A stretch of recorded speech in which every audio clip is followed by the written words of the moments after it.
Ya pemirsa, awal tahun 2025 sebanyak 60 kasus demam berdarah dilaporkan terjadi di Pekalongan. Menangani adanya kasus tersebut, Dinas Kesehatan setempat telah melakukan berbagai upaya pencegahan seperti fogging dan pemberantasan sarang nyamuk atau PSN. Sebanyak 60 kasus demam berdarah dengue atau DBD tercatat di Pekalongan hingga awal Januari tahun ini. Dari jumlah tersebut, Kecamatan Karanganyar menjadi wilayah dengan kasus tertinggi. Pemerintah melalui Dinas Kesehatan menghimbau masyarakat untuk meningkatkan kewaspadaan, terutama di musim hujan. Kepala Dinas Kesehatan Setiawan Dwi Antoro saat ditemui di ruang kerjanya pada Jumat 24 Januari di ruang kerjanya menyebutkan bahwa saat ini terdapat 10 kecamatan di Pekalongan yang masuk kategori endemis.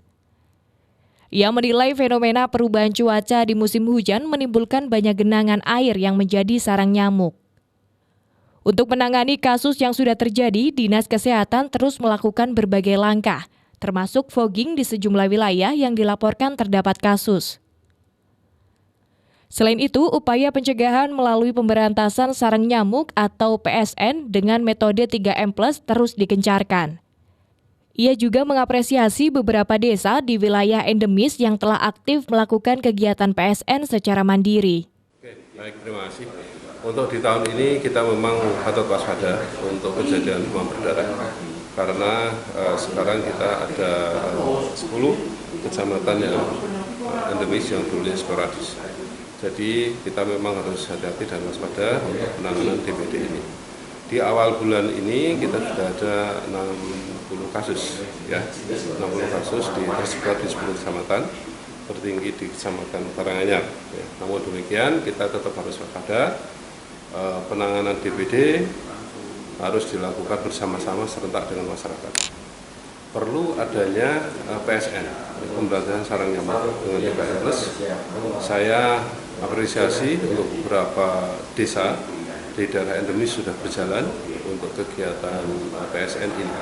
Ya, kita tahu saat musim hujan begini, fenomena perubahan cuaca di kita tentu banyak genangan-genangan yang menjadikan satu tempat perindukan nyamuk baru.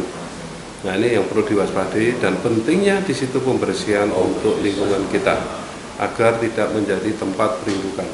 Ya, terutama untuk kaleng-kaleng bekas, bahan-bahan bekas ini juga harus diwaspadai. Kemudian tandon-tandon air juga harus sering dibersihkan, bak mandi juga sering dibersihkan. Ini agar tidak menjadikan tempat perindukan nyamuk dan juga tempat berkembang biaknya nyamuk. Dinas Kesehatan menghimbau agar masyarakat juga ikut aktif melakukan pembersihan lingkungan.